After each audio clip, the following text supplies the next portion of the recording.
Hello and welcome to the Permaculture Herbalism segment of the Elder Tree podcast. I am your host, Tennille Christensen from Earth Mama, where I teach people how to thrive and get skilled for sustainability. As an educator, kitchen witch, and plant lover, I welcome you to tune in as I interview permaculturalists from around the world. We will learn holistic ways of integrating plants into our homes, gardens, and communities for healing. Together, we will explore the art and science of this regenerative design system and harvest the collective wisdom. Permaculture offers a pathway to empower people to develop their lifestyles and landscapes. So let's discover how to grow and know plants with a purpose. Toni Perin from Millstream Meadows shares her journey from novice home gardener to regenerative farmer with her husband Brad. They are on a mission to reconnect North Queensland communities with their food, to nurture the land and cultivate a sustainable culture of stewardship and abundance. They're not just growing food, but cultivating a movement towards a future where food is fresh, local, and sustainable for our region. Toni discusses the power of collaboration for local food provenance and her inspiration to be the Joel Saletin of FNQ. She tackles some challenges that new farmers face, the importance of community support, and the need for better marketing strategies for farmers to reach consumers. Let's learn about the benefits of regenerative agriculture and how to build a sustainable food network that supports local farmers and consumers alike. Toni, thank you for joining me, and can you please take this opportunity to introduce yourself to our listening community and let us all know what it is that you're doing at Millstream Meadows? Yes, awesome. Thank you so much for having me, Tennille. Millstream Meadows is pretty new to the market. We run a farm ourselves, but we work with other farmers to bring fresh, naturally grown produce, meat, um, all sorts of things, basically to people's homes. So we deliver direct to people's homes in far North Queensland. So sticking predominantly to Cairns, Atherton Tablelands, Port Douglas, and Innisfail. Amazing. And so you're really working in the realm of food provenance, and I love your website where you talk about the education and consumer awareness and really highlighting the people who are doing regenerative agriculture in our region, and then connecting them with consumers who want to support and buy that as well. And you've created your business model around that. And in our previous conversation, you talked about how you're going to be the Joel Saletin of Far North Queensland, which I think is fabulous because we definitely need someone in those shoes. So can you expand on that as to like why you're inspired by Joel Saletin and what you're doing differently on the farm and your journey along the way? Yeah, I think so. My partner and I, we lived in Cairns, and we actually only moved here up to the Tablelands just over 2 years ago. And we really didn't know anything. We didn't know anything about growing. I'd grown, a bit of basil and some chilies in my backyard in my Trinity Park house. But other than that, we really were complete novices. But what we do very well is research and learn. We're just absolute sponges. And the more we started to learn about growing food and about regenerative agriculture and soil health and everything that goes into that, the more it resonated with us and the more we realized that's what we wanted to be doing. The plan always was to start a business, but first and foremost, it was to self-sustainability, just to start growing for ourselves. And It's really evolved over the last couple of years to incorporate so much more than we ever anticipated. But Joel Saletin has been a massive influence. I've read quite a few of his books. We watch a lot of his YouTube videos. We've seen so many different interviews with him. And I think really what the big message is he's trying to get people to think about it differently. If you go back before society as we know it now, everyone grew food. They didn't all grow everything, but they would grow what they were good at or what worked well for where they were, and then they would trade or they would sell. And um, that's how people got their food, and food was very secure for that reason. As time has gone by, our whole society has changed and moved towards this model of convenience, which seems great in a busy life, but there are downsides to that. And some of those downsides include lack of food security. So, and we've seen that here in North Queensland with flooding and things and trucks not being able to get through. But also the nutrition of the food. Um, I was just watching something the other day with some guys in the States who are doing a lot of scientific research into the difference between an animal that's regeneratively farmed and, grass fed, grass finished, and rotated quite intensively. The nutrients in the beef that produces versus the nutrients in what is, common factory farming is about 90% different, which is absolutely huge. If you think about the fact that everyone's guts are not absorbing the nutrients that they used to be able to, because of all the processed foods and things that we eat these days. And then on top of that, the foods that we do put in there are not as nutrient rich. It's no wonder that there's so many vitamin mineral deficiencies amongst us. And that is what causes so much of the health issues around, that we see every day. Absolutely. Yeah, it's so intrinsically linked. And yeah, 90% is a really big number to to define the difference between those two different types of farming styles. And I love what Joel does. Like, he talks polyface farms and that kind of like, he's building carbon and improving the land through the management of his animals. And he's also teaching people around the having diversity within farms, like that feeds into the health of the ecosystem there, but it also And feeds back to us and the health. And he's got that kind of, I guess, what you're doing there too, with delivering and providing food within his region and nodes. He's not going or exporting any further, because he's encouraging people at the next node or area beyond where he can service to then grow as well. And then we have this patchwork of small scale diverse farmers that are all knowing and feeding their community. yes, 1,000%. I can't agree more. And it's my aim, our aim with Millstream Meadows is not to grow massive and be servicing everyone, but rather to work where we are to and work with local farmers. So we're only on 99 acres, so there's no way that we can produce enough beef to feed everybody. But what we can do is, because I have a background in marketing and sales, and we have the skills to be able to essentially be the logistics. Because if you think about it, most farmers get into farming because it's the lifestyle that they want or because it's the family heritage that they have. They don't get into it to be a salesperson, and marketing is so far from what they're interested in doing that that's why it becomes easier for the farmer too to just sell to JBS Meatworks or to sell to um, the Brisbane markets, because they can get rid of everything all at once and not have to think about it. The downside to that is that they don't know if their beef it could end up in a hamburger in America, and they don't they don't know the difference, of where it's gone. Whereas, and especially a regenerative farmer who has gone to extra lengths to really look after the health of their animals and their land, and to do things in a natural way, um, to sell it to someone who really doesn't care about any of that is a little bit heartbreaking, I think.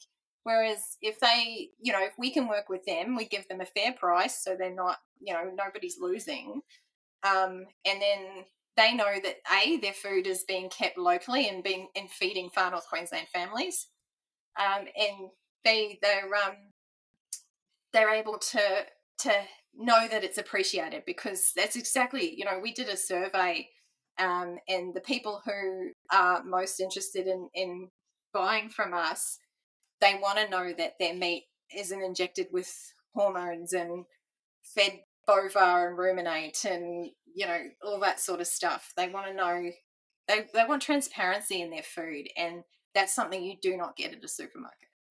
No, not at all.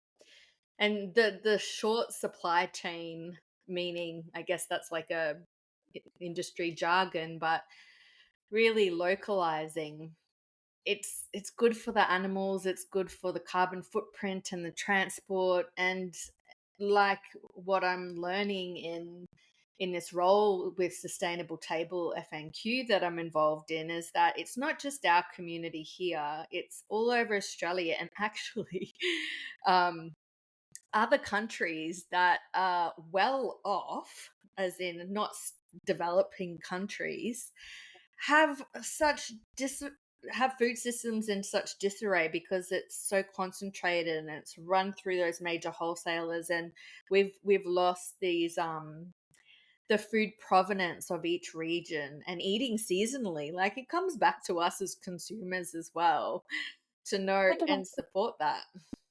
Absolutely. And as Angela Nason said on your podcast that you did a little while back, is that the consumer holds all the power there, because at the end of the day, if you're not buying it, they can't sell it.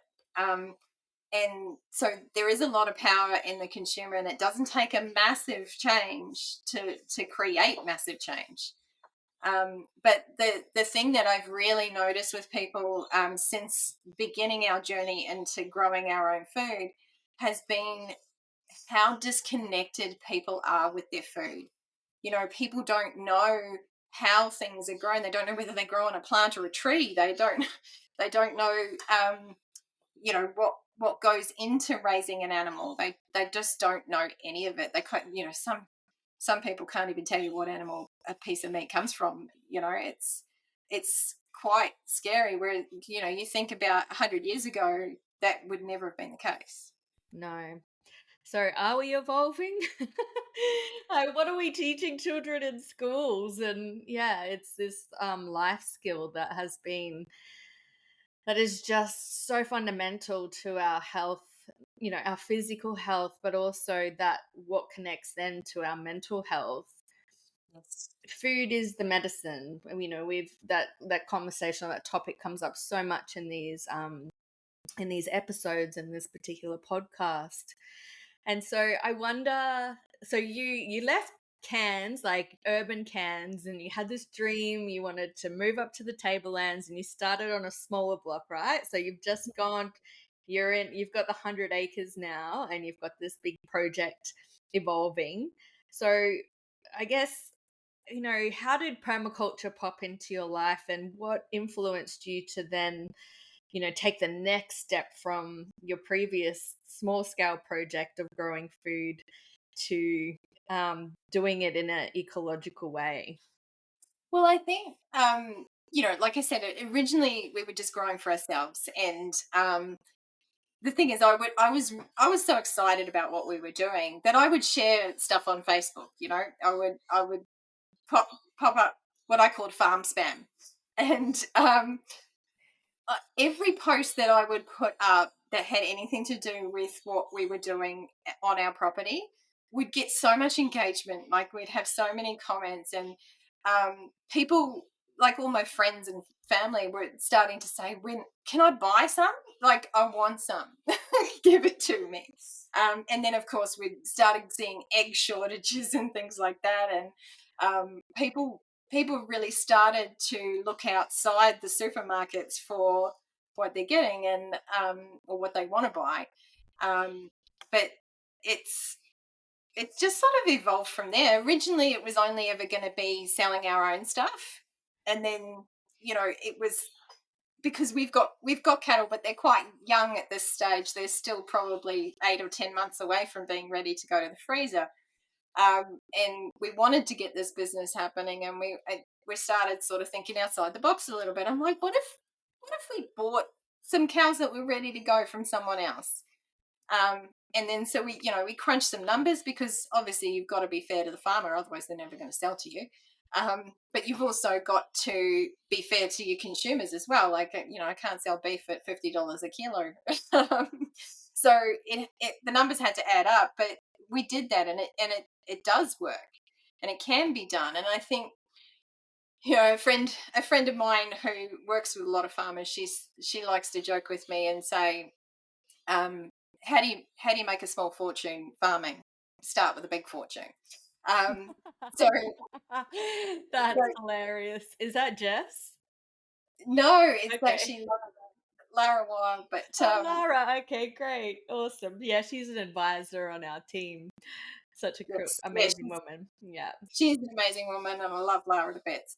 And the thing is, though, the reason that's a joke is because, for a lot of people it's true. Mm. Um, but when you start following people like Joel Saletin or Richard Perkins in the UK, um, you start to see that, um, when you look at it differently, there actually is really good money to be made. You can make six figures on a 1 acre section. Like, it's possible to do that. You just need to know what you're doing, and you need to look at it. You're never going to make six figures growing an acre of one crop. But if you put in market garden and turn over, the things that everybody eats every day, like lettuce and carrots and tomatoes and, all those sorts of things, then you can make really good money, deliver really top quality produce, and keep your customers happy in doing so. Um, and Joel Salatin's the same. He doesn't rely on one sole income. They do chickens and pigs and beef, and I don't think they do veggies at Polyface, but they've got multiple income streams, and that's, I think, the real message, is that, because everyone thinks of farming as, I need to grow 100 acres of one thing, but when you do that, you put yourself at great risk. All it takes is, a week of really bad weather, and you've destroyed your entire crop. um, and that's your entire year's worth of liveliness that you're relying on, and that's a scary place to be in. It is. um, It's gambling. And it nothing is, in nature grows as a monoculture. There of is no course. natural system where one plant grows by itself. And that's why then there's so many pests and issues that arise in that kind of farming Yeah, method. 100%.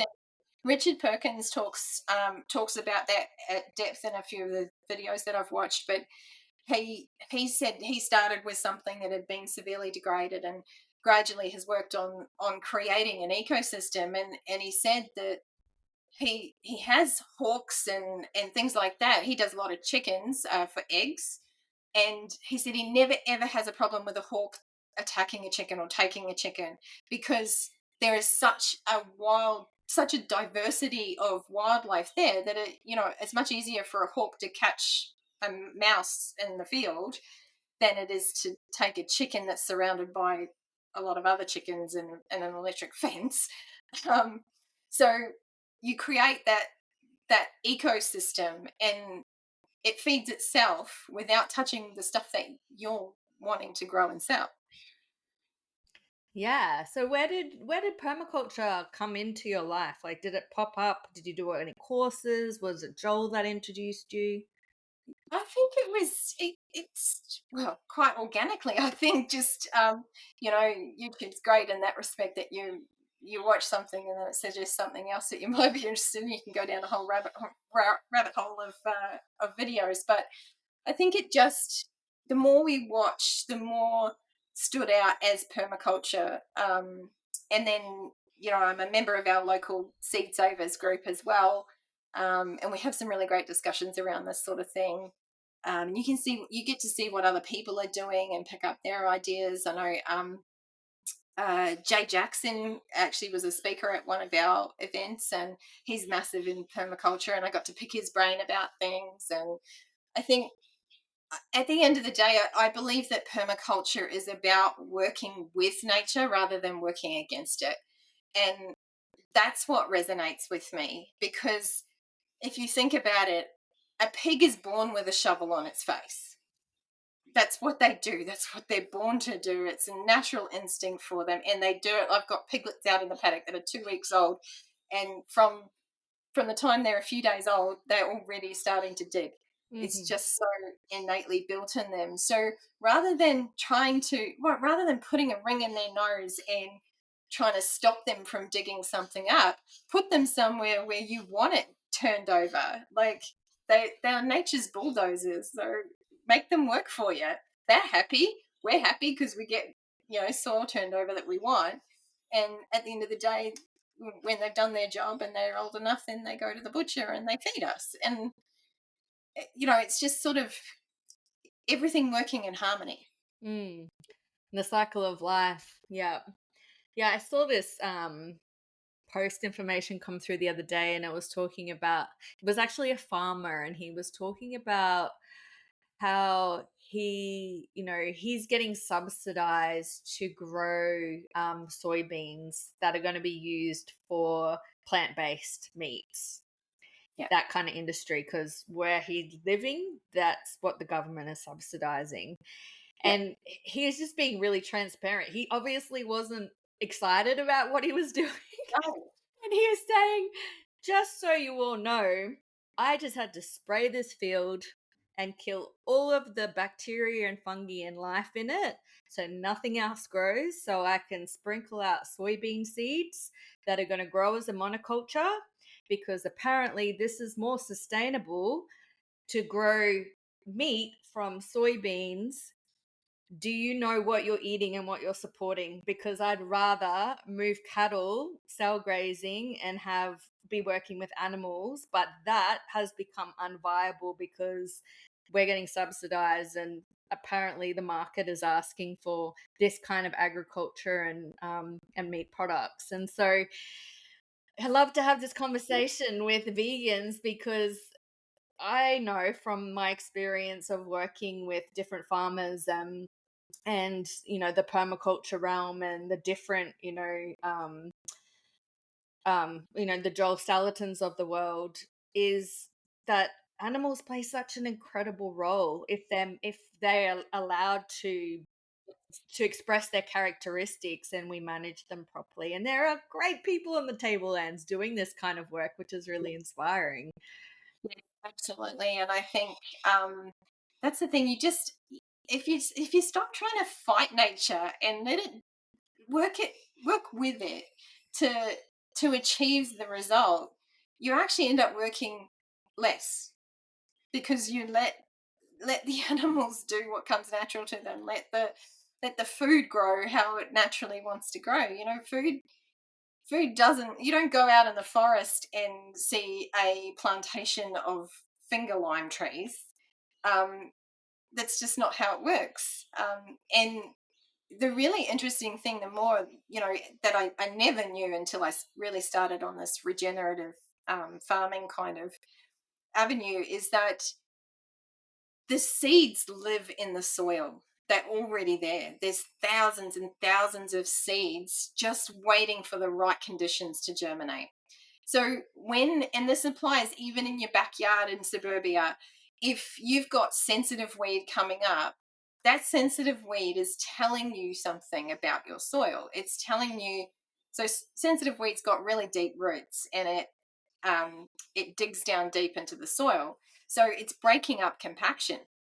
So if you find that you've got an abundance of sensitive weed, the problem is the compaction, not the sensitive weed. And if you solve the compaction problem, the sensitive weed will just not grow. Yeah. And when you start looking at it from that perspective and using what's growing, yeah, it's a weed. I don't want it there. I don't like it. In my head, it's a weed. But what is it telling me? Is it telling me that my soil's deficient in calcium, or is it telling me that there's too much water sitting here, so I need to do something about my drainage, or whatever it might be? Use it to your advantage. It's telling you something, and if you take that into account, you can solve the problem and it'll go away. Mm. Permaculture principle 101. observe, observe, then interact. And yeah, and that's the truth of reading a landscape and taking the time to tune in and to learn this knowledge. And yeah, it's spiky. It's telling you not to walk and compact the soil even more. So Yeah. yeah, you can accelerate that. Like, it's a first pioneer weed species. It's They're doing such an incredible job to change and propel the ecosystem back into health. And one way of thinking is to go out and spray it with chemicals Yep. and kill it. And then it's just you're setting things back, and then it's going to grow again, and perhaps even more hardier kind of seeds embedded in the soil to protect it. So Yeah. the other idea is, what does how, what you know how can we uncompact the soil? Can I aerate it myself manually? Can I bring some animals over it for a short period of time? Can I add some biology myself? And then the whole system actually accelerates, and those plants will remove themselves. They'll just disappear, and the next succession will come. And Yeah. even I learned about the sensitive weed from a medicinal perspective. Is, when you touch it, it closes up. It's such a fun plant to kind of engage with. And if you make a tincture with that, so you could soak it in either like a vodka or a brandy, or some sort of alcohol to extract the medicinal purposes out of it. It's known to help people with nervous conditions. It's called sensitive weed. If you energetically feel like you're closing down and you need to protect yourself from the world, it's a really good ally to help people move through that. So stop Yeah. spraying sensitive weed, people. It's funny, and it's yeah. The thing is, all of this stuff requires you to really challenge some of the stuff we've grown up believing to be true. Health is a prime example.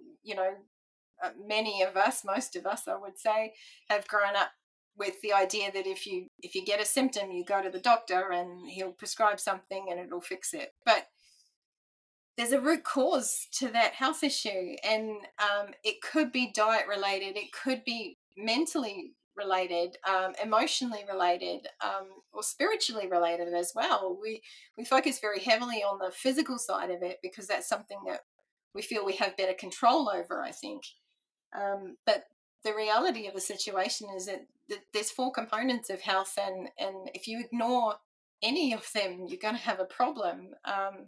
But and that's the thing I've really discovered is that when you do what you're passionate about, you do what sets your heart on fire, the you're living in your purpose, and everything else seems to fall into place. um, and I think health has a big thing to do with that too. If you're feeling conflicted about something, that can cause health issues. And I believe that nature has a way of solving everything. Nature's so perfectly designed. If you get out of its way and allow it to do what it needs to do. Yeah.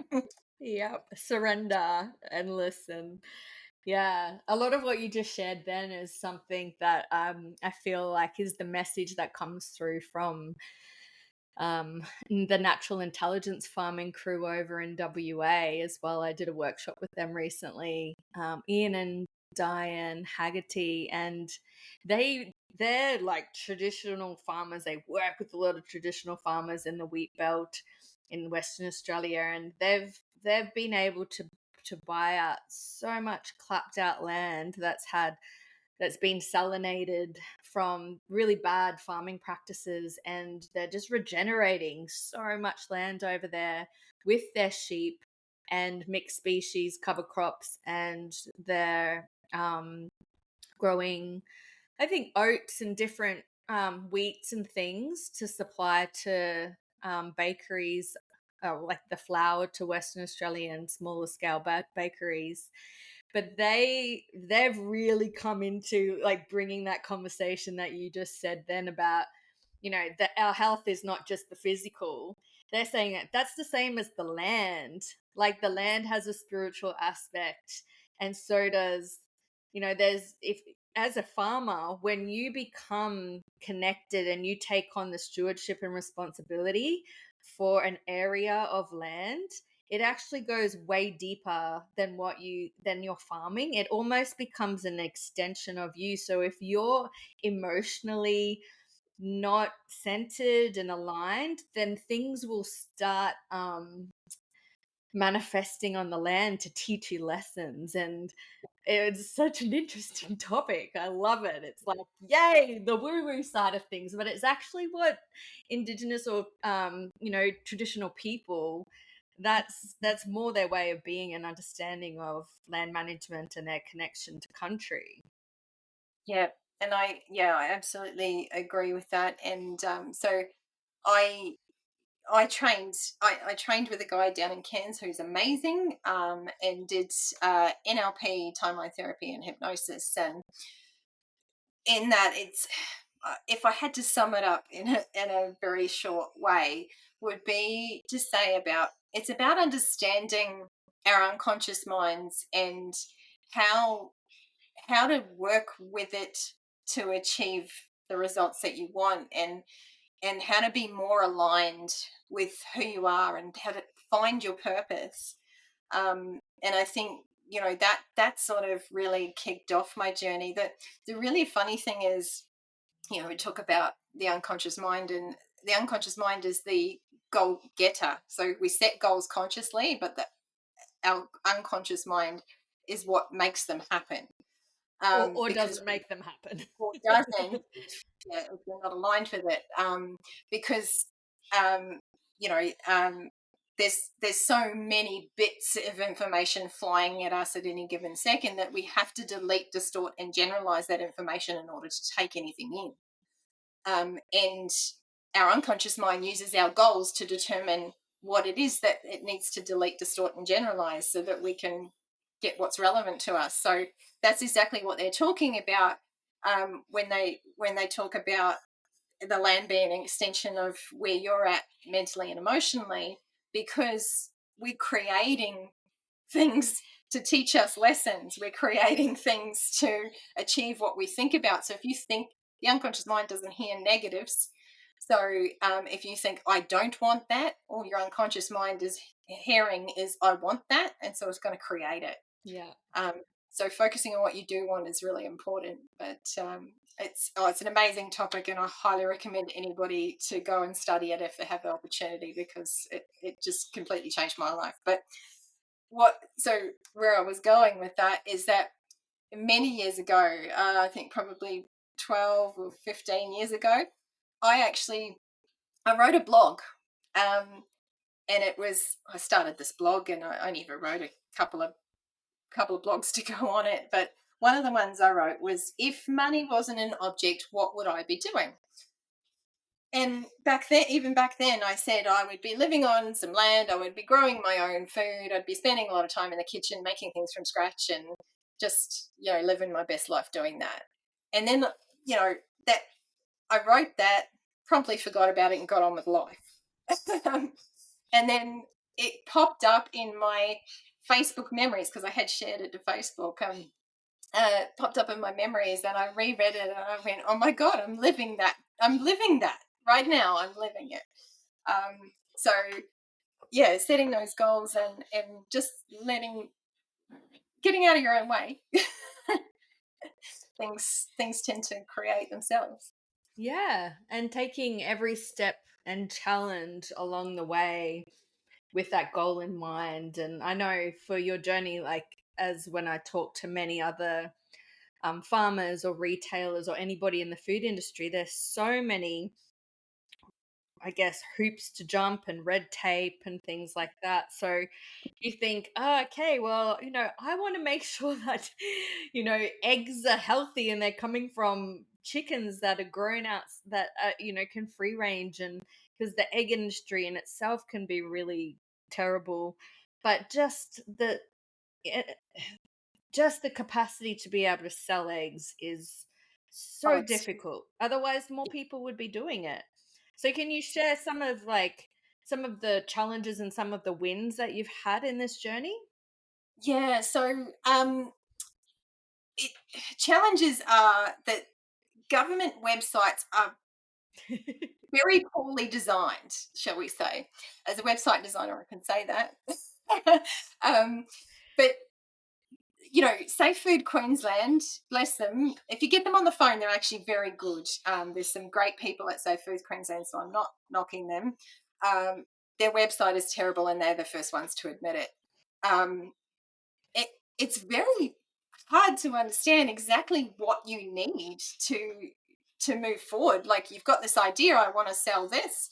I know that I've got to get some kind of certification for it, but I don't know which one I need or any of that. I was lucky enough to get on the phone and speak to a lovely lady there, and I said, look, I've got all of these ideas, but what do I need to do each one? And she took the time to go through with me and outline it all. But then the next step, okay, I know which one I need to get, but what, like, it's set up, and the questions that they ask really are tailored for massive businesses. They're tailored for big operations. So as a little guy, you're going, does this really apply to me? But it's asking me that I've got to provide information about it, and I'm stuck, and I was fortunate enough to be connected. A random conversation that connected me with a lady down in the Lockyer Valley, from Tilco Lane Organics, who are doing all the stuff that we want to be doing, and they're sort of just that little bit further ahead in their journey. So she was amazing, and she said the same thing. There was no one to guide her through it, and so because we were that further behind her, that she was happy to kind of share some information with me and make some recommendations on what I can do to make things easier. So I was really fortunate there, and I think she's going to be a really valuable resource moving forward with some of the ideas that we've got. But yeah, it's money too. The hardest thing with farming, if you're new to farming, is there's a lot of upfront costs that you can't recoup for quite some time. So we're funding it with our day jobs at the moment, and hoping to replace at least one of our incomes in the not too distant future, so that we can actually really start to scale up a little bit more. But there's not a lot of government help. The government likes to say that they want to help more farmers get into farming, but the practicality of the help that they offer is actually not very helpful at all. You take the queue rider arrangement, which in theory is a great idea. The idea that it's a very low interest loan to help people buy property so that they can become farmers. Problem is, they'll only fund 50% of the purchase, and a lot of lenders are not interested in being a joint mortgagee on a property. So you've got to find 50% of the cost of buying the land yourself. Now, the people who have that kind of money typically are a bit older, and they're not really interested in working the land. So the younger people who are in their 30s and 40s, who are very keen to do it, want to make a difference, want to start growing food, but they haven't got that equity to do it. Whereas if they extended that Q rider loan to be a full loan, to purchase the property, then it might make a difference for people. Same with, if they talk about wanting to encourage people to get into regenerative agriculture, but there's not much in the way of grants or things like that. This to convert a farm from being, kind of depleted and set up for the old school way of farming. There's more fencing required, there's more water storage required, there's irrigation that's required, and all of those things cost a lot of money, especially if you're doing them on a bigger scale. Plus, purchasing the animals and everything that goes along with it. Um, if they really genuinely wanted to encourage people into regenerative farming, that's where they would be putting the money in the grants, is to help the setup costs, because that's what prevents people from doing it. Yeah. Yeah, absolutely. And just so much paperwork to fill out. It's like what you mentioned before, to farming is one thing, but then to take it to market and have even simple things like a Facebook page, a website, and an Instagram page, like the newer, younger farmers coming through that have got that skill set. But I'm talking to incredible, passionate farmers that have no presence, and it's difficult for them to get. I mean, when I say no presence, I mean in the social realm where people can find them to buy their product. They're very present people.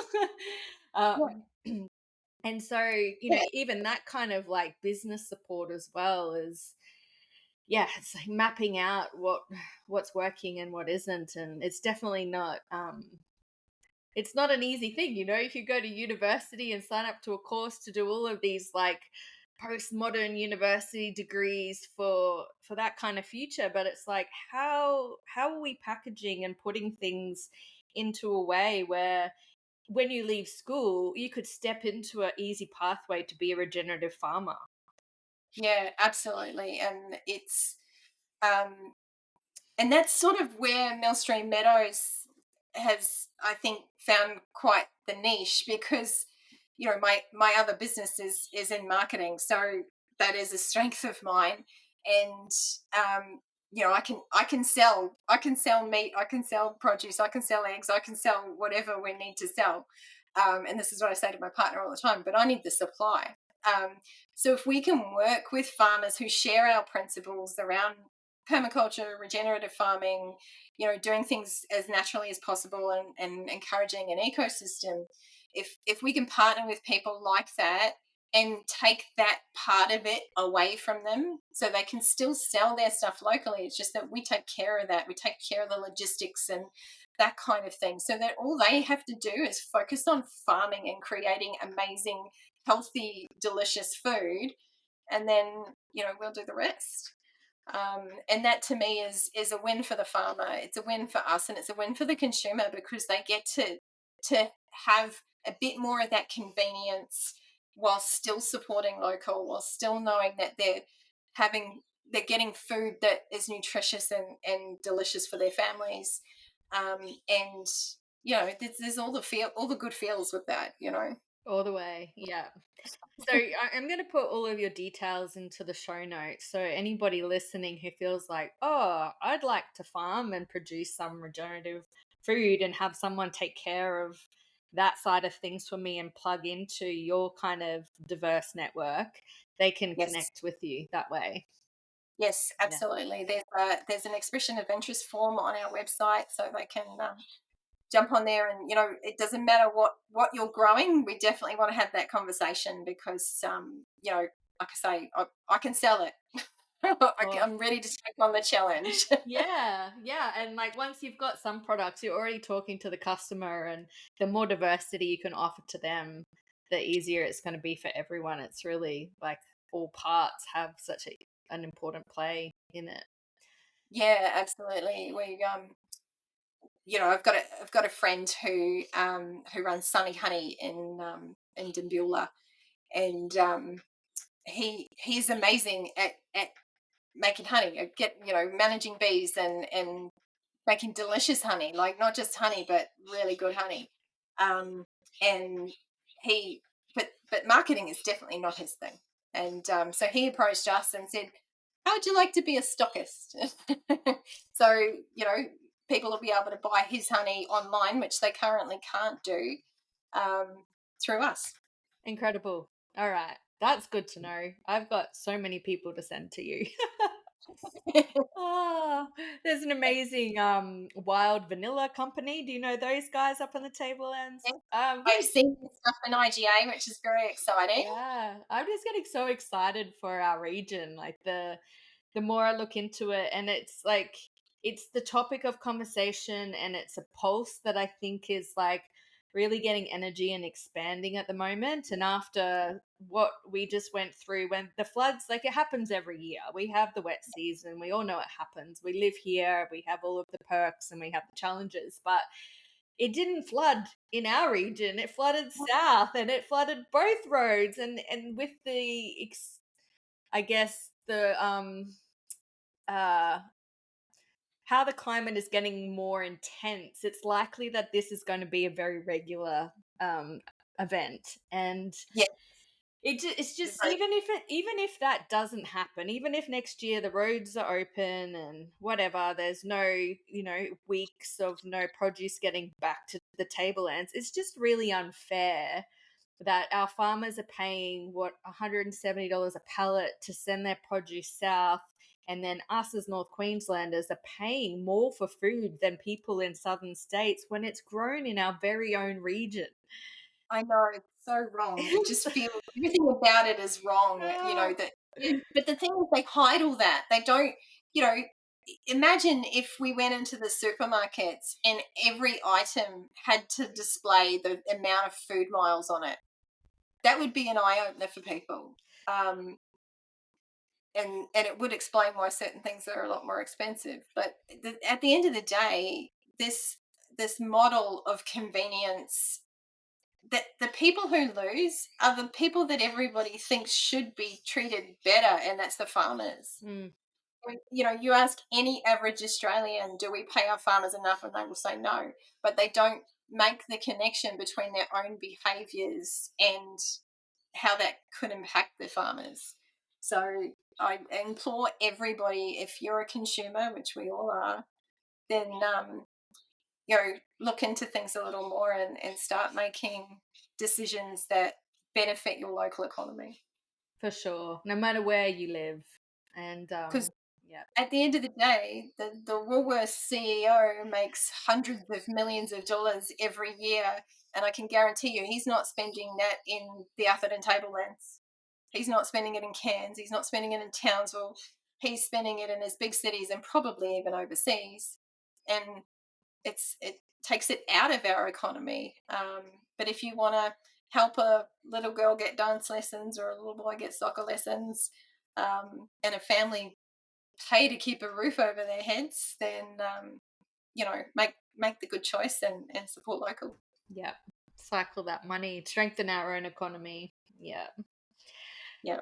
So, on the topic of permaculture and plants, uh, and you being somebody who's got dirt on your hands and out in the garden and engaging in the natural world, how do you integrate plants specifically from like a health or herbalism perspective into your life? Well, I mean, at the core root of it, we are what we eat. So start, if I'm anybody who is thinking about it, I start growing something. It doesn't matter if you're in an apartment or on 99 acres, just start growing something because you'll get addicted. So Yeah, I'm sure you'll agree, Tennille. There is absolutely. something so rewarding about growing your own food. And it doesn't have to be everything. Mark from Self Sufficient Me says it best when he says you don't have to be self sufficient in everything, but just pick something. Because the more people start to do that, the more they'll appreciate what goes into food. They'll appreciate the difference, because I can tell you a store-bought tomato tastes nothing like a tomato you've grown yourself. There's no comparison. But so that at a core, there's way more nutrients in something that's been grown in a natural way with lots of good soil health. But then on top of that, I think, I mean, the internet is full of amazing natural remedies for things, and I'm sure you've got plenty more resources than even I do. But um, if you've got it's just little things. If you've got a headache, grab some lavender out of the garden and have a good sniff. You know, if listen to your body, I think is really the key there, because there's definitely things that you can do in a natural way, um, that can achieve great results too. So yeah, in terms of health, I think getting out in the garden too is great for your mental health. Um, you're out in the fresh air, you got your hands in the dirt, you're getting grounded, you're just it's almost meditational in the practice of it, because you're just focusing on looking at your garden and you know not worrying about the 10 million other things that you've got to do. It's Yeah. very mindful. Yeah, very mindful. It requires presence. You're engaging in all the elements. So lovely. So what's your, because I've seen photos of you holding up, it made me pretty jealous actually, of these like all this beautiful broccoli, which I can't grow in my climate here in Coranda. And oh, I love even lavender. It's not Yeah, something that grows here right. in this climate, but I have my own plants that I have Yeah. that kind of relationship with. Oh, So sure. Yeah, and that's the beautiful thing is that if you go with what grows locally, go with what works for where you are, and there's always going to be a remedy. There's always going to be something that can help you. Um, and just because you see someone in America that's got some kind of thing, some kind of suggestion, it doesn't mean there isn't one locally. But yeah, my tip with well, growing veggies, start with your soil health, like look after your soil, great compost, and that if you're going to invest in anything when it comes to growing your food, your soil is what needs to be invested in. And you don't need all the commercial fertilizers and things that you can buy at the shops. You just need to feed your microbes in your soil, and they will do all the rest. So that was probably the best thing we ever did with growing food. Was I'll give a plug to Nature's Earth, who are located just outside of Atherton. They are amazing. Their soil is the best, and we've grown the most massive, ridiculous veggies in there. And then the other thing too is companion planting has been amazing for us. So anybody who's tried to grow brassicas will tell you cabbage worms are the devil incarnate. Um, and I tend to agree. Cabbage worms will just decimate whatever veggies you've got going on, particularly your brassicas. But what I read somewhere, that borage was amazing as a companion plant for brassicas, and I went, okay, we're going to give this a go. I planted some borage. It grew like a weed. It just went berserk. And it attracted pollinators from I don't know where, but it was swarming. And I had these little parasitic wasps that would just crawl all over my cauliflower and broccoli and cabbage. And they were killing and eating any cabbage worms that were around. So they they kept the population under control, and I picked off any that I found. And yeah, so you can do it naturally. You just got to figure out what's going to work. Play yeah, with it. who are the friends in the garden? Yeah. Yeah, exactly. And definitely, attract your pollinators because the good ones will kill off the bad ones, and ladybugs will eat aphids and that kind of thing. But it's nice too to just go out in your garden and to see life. To see it buzzing with life and energy. Mm. Um, It's the greatest and show to watch. oh, it is nature.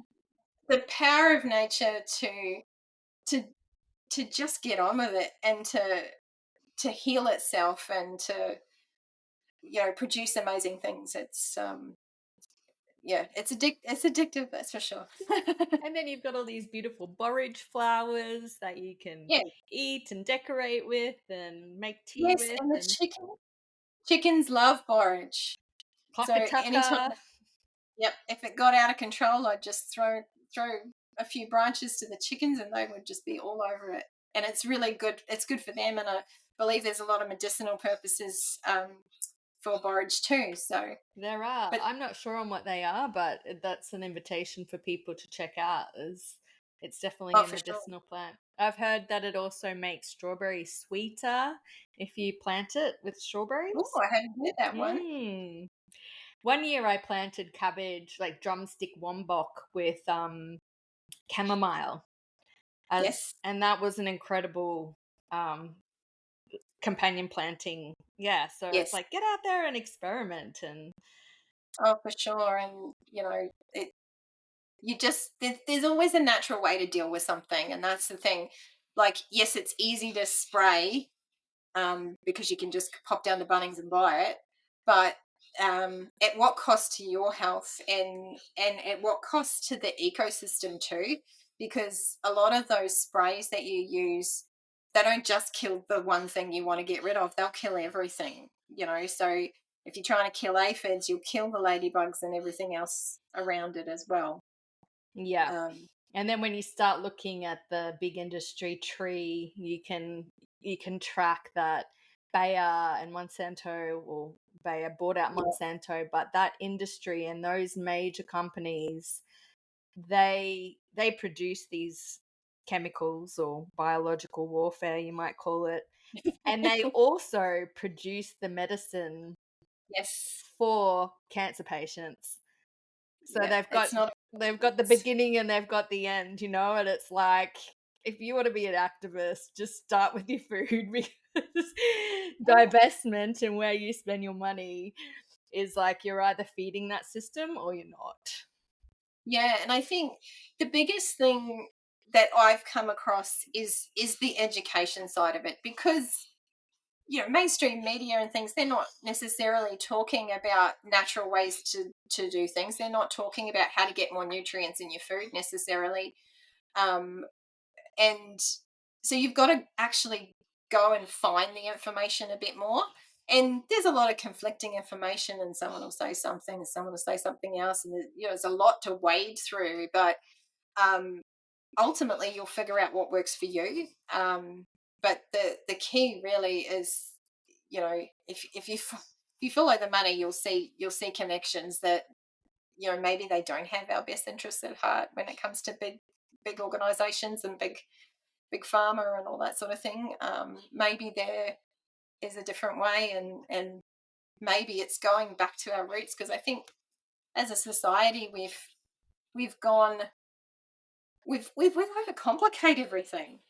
When and you look at regenerative agriculture, and it's so simple in its concept, really. Like, when you start learning about it, you're like, there must be more to learn, because why doesn't everybody talk about this? Must be more to learn. So you keep watching videos, you keep reading books, you keep learning more, but ultimately they all say the same thing. And that is that use the animals, and help use them to help regenerate the land. And then the more you do that, the healthier the animals will be, and the healthier the grass is, and the healthier the soil is. And you can't lose doing it that way. It's everything heals, and it heals quite quickly too. Like, when you start intensively rotational grazing, you can start to see results relatively quickly. And you certainly start to understand your land better. That's for Mm. sure. Yay. Yeah. Well said. Love that. So, do you have an example of like? So you spoke about borage. Sorry. Um, is there a specific plant that maybe your animals love, or that you really feel like is present on your property, that, or an example of how you utilize something specifically? Um, let's see. I think every land lends itself to different things. Our last property, tomatoes grew like weeds everywhere. They would just pop up out of the ground, and you were like, "How on earth is this happening?" And it's just that birds had eaten the tomatoes at some point and spread the seeds around everywhere. And I think you'll find it when you start growing. You'll find things that grow really well. And um, I think everyone should grow what they eat. Grow what you're passionate about, because it's if you don't eat eggplant, then don't grow eggplant. you know, it seems like a silly thing to say, but a lot of people might start with a plant just because they think it's easier to grow. but what's easiest to grow is something that you're excited and passionate about. So if the idea of fresh tomatoes excites you, then grow tomatoes. But I think, you know, the thing is, when you start using these regenerative practices, there's very little waste. We have virtually no waste, because between the worm farm and the compost bin and the chickens and the pigs, and the dog, like everyone eats very well on our farm. But it all works in this beautiful cycle, because if I give something to the chickens, then they process that into manure and that fertilizes the soil. Um, if I feed something to the pigs, they are turning that into pork, but they're also fertilizing the ground too. And while they're there, they're also turning over the soil and helping us to do a better groundwork.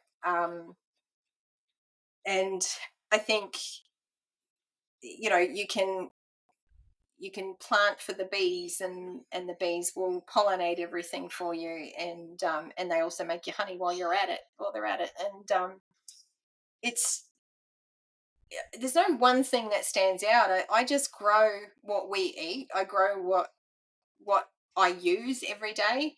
And I think because we eat quite a varied diet too, so I like to grow a bit of everything. But when you do that, they all sort of work together, and the everyone gets their bit. There's no waste, and everything works in harmony.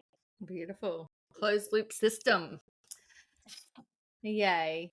Well, is there anything else that you'd like to share with our listeners today around what's alive and thriving in your life right now? Well, we're just super excited to be opening our first orders. I think we'll be opening our first orders this week, actually.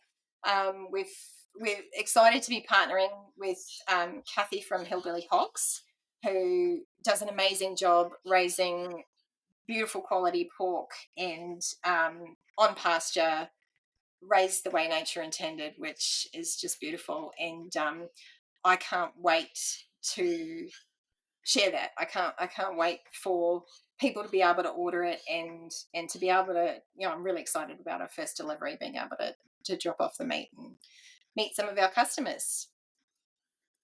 Amazing. Awesome. All right. Well, it's been lovely to kind of dive into, food security and, your passions and regenerative agriculture, especially around, animal systems in our Tablelands region. It's so great to have people like yourselves passionate and doing the work, forging the way and making it easier for other producers who may not want to do all of the extra things around managing a business and sales and marketing, and they can just focus on farming. So I hope that anyone who's listening feels like they can connect with you and, build that kind of cross-pollinate and Yeah. build a logistics or a short supply chain network together around food on the tablelands.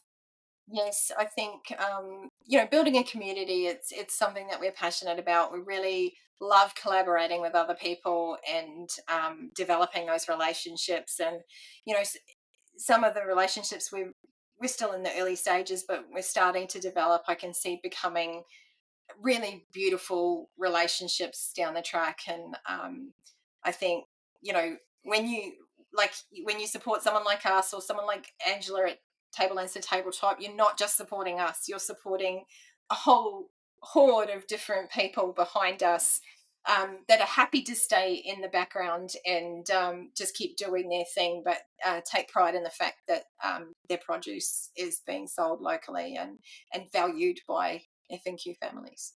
Yay. Well, that's a beautiful way to end on this conversation. Thank you so much for sharing today. I really appreciate it. Thank you so much for the opportunity, Tennille. We really enjoyed it. Well, that's a wrap for this episode. If you enjoyed it, please share it now with someone you know will benefit from this information. And remember, we're not just talking about change, we are cultivating it. Through these conversations and through the Elder Tree Patreon community, together we are sowing the seeds for an education centre and healing sanctuary. You can unlock access to our treasure trove of wisdom via our Patreon, so you can do that in the show notes below or from our website. Please subscribe now and leave us a review. It really helps the bots share our podcast with the world, and your support ensures that this podcast and our vision can thrive. To grow them is to know them them is to use them them is to love them, and then happily herbs become your way of life. May you be blessed with good health and many plants.